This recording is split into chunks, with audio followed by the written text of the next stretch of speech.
40대, 50대 간호조무사 취업 고민하시는 분들 많으시죠? 요양기관은 급여가 좀 적지 않나? 그래도 병원이 낫지 않을까? 이렇게 생각하시는 분들이 많고, 특히 동네 의원 말고 중소종합병원을 선호하는 경우가 많습니다. 대학병원은 20대 신입을 선호하지만 중소종합병원은 40대 혹은 50대 취업 성공 사례가 많기 때문이죠. 물론 동네 의원보다는 체계적이고 급여도 조금 안정적이죠. 그리고 전문직 느낌도 살짝 나는 것이 사실입니다. 그런데 최근 간호간병 통합 서비스 10년 병원 현장에 대한 공식 실태조사 결과가 나왔습니다. 숫자 하나만 먼저 말씀드리면 야간 61%, 무슨 뜻일까요? 안녕하세요, 시니어 세상의 강 대표입니다. 야간 61%, 이건 야간 근무 간호조무사 10명 중 6명이 병동을 혼자 책임지고 있다, 이런 뜻입니다. 오늘은 감정이 아니라 공식 조사 결과를 기준으로 병원 간호조무사의 10년을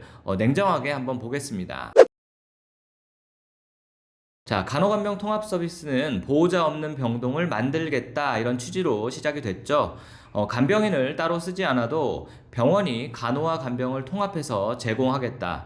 환자의 부담을 줄이고 의료의 질을 높이겠다는 정책이었습니다.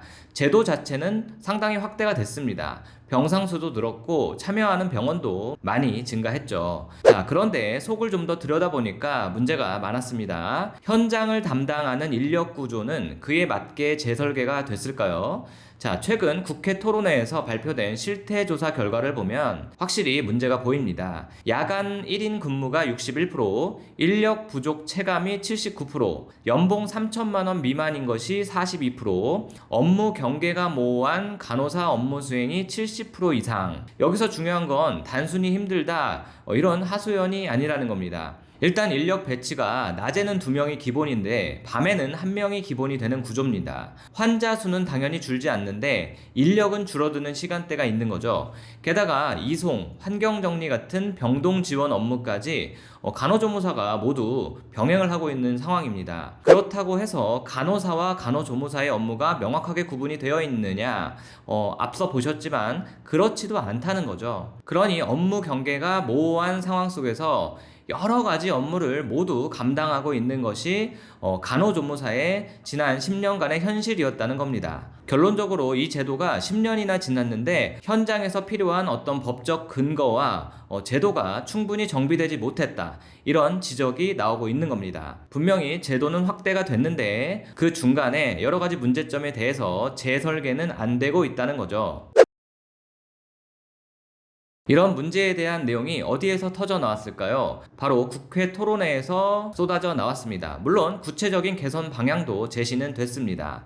가장 핵심은 인력 배치 기준의 재설계입니다. 현재 구조는 간호조무사 1명이 너무 많은 환자를 담당하는 사례가 존재하는 거죠. 그래서 제안된 기준이 통합병동은 간호조무사 1명당 환자 12명에서 20명 수준, 현재는 30명이나 보고 있죠. 그리고 중증 환자 전담실은 1명당 8명 이하, 환자 중증도와 간호 필요도를 반영한 맞춤형 인력 배치 체계로 가야 한다는 겁니다. 또 하나 확실히 개선되어야 하는 것이 업무 범위의 정비입니다. 간호사 업무와의 경계, 병동 지원 인력 업무와의 경계가 모호하면 책임은 늘어나는데 권한은 없는 겁니다. 결국 사고 위험과 법정 리스크도 현장의 간호조무사 인력에게 고스란히 돌아오게 되는 거죠. 보건복지부도 인력 배치 기준과 업무 범위 정비 필요성에 공감한다, 이렇게 밝혔습니다.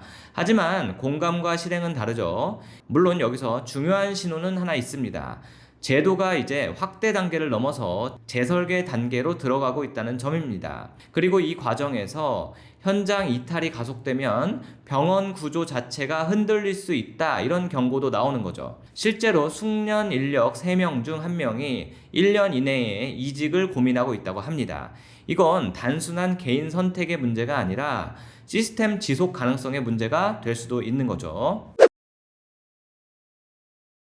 자, 여기서 오늘 영상의 가장 중요한 질문입니다. 40대, 50대 간호조무사 취업을 고민하고 있는 분들 상당히 많습니다. 제가 알고 있습니다. 그런데 병원이 답일까요? 단순히 요양기관은 급여가 낮다, 이 공식만으로 판단하면 현실을 놓칠 수가 있습니다. 지금 우리나라는 통합돌봄, 통합재가 서비스로 정책 방향이 완전히 이동하고 있어요. 시설 중심에서 지역사회 중심으로, 병동 중심에서 지역 돌봄 중심으로 앞으로 의료와 요양 또는 재활과 돌봄, 이런 것들이 집과 그리고 지역에서 할 수 있도록 통합하려는 흐름이 커지고 있습니다. 이 구조가 자리 잡으면 장기요양기관의 인력들 그리고 지역 통합돌봄 인력 수요가 대폭 확대가 될 겁니다.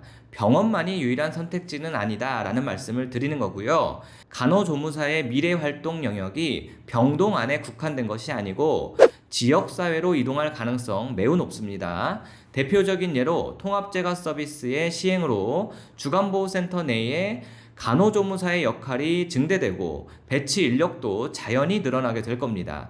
또한 기존 방문요양센터가 통합재가센터로 설치 신고하기 위해서는 방문간호를 무조건 설립을 해야 하거든요. 그래서 이런 방향으로 가게 되면 방문간호센터가 늘어날 것이라는 이야기고, 방문간호센터에서 근로하는 인력은 간호사 및 일정 교육을 수료한 간호조무사까지 해당이 된다는 거죠. 결국 간호조무사의 활동 영역, 즉 일자리는 앞으로 지역사회에서 더 늘어난다는 이야기입니다. 자, 그리고 요양기관도 과거와는 많이 달라졌습니다. 급여 체계, 근로시간 관리, 인력 기준 등이 점차 제도적으로 정비가 되고 있습니다.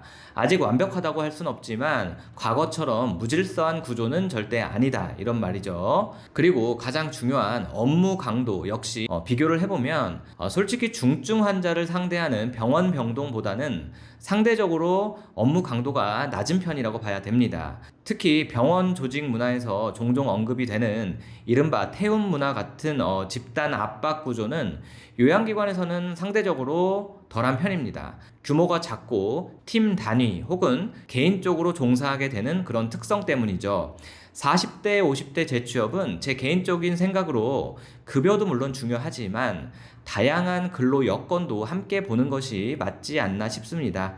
오늘은 40대, 50대 간호조무사 취업에 고민 중인 분들께 병원 간호조무사 현장의 10년 공식 데이터를 보고 참고를 좀 하시라고 제가 안내를 드렸습니다. 오늘 영상도 좋아요와 댓글까지 꼭 좀 부탁을 드릴게요. 그럼 저는 다음 영상에서 뵐게요.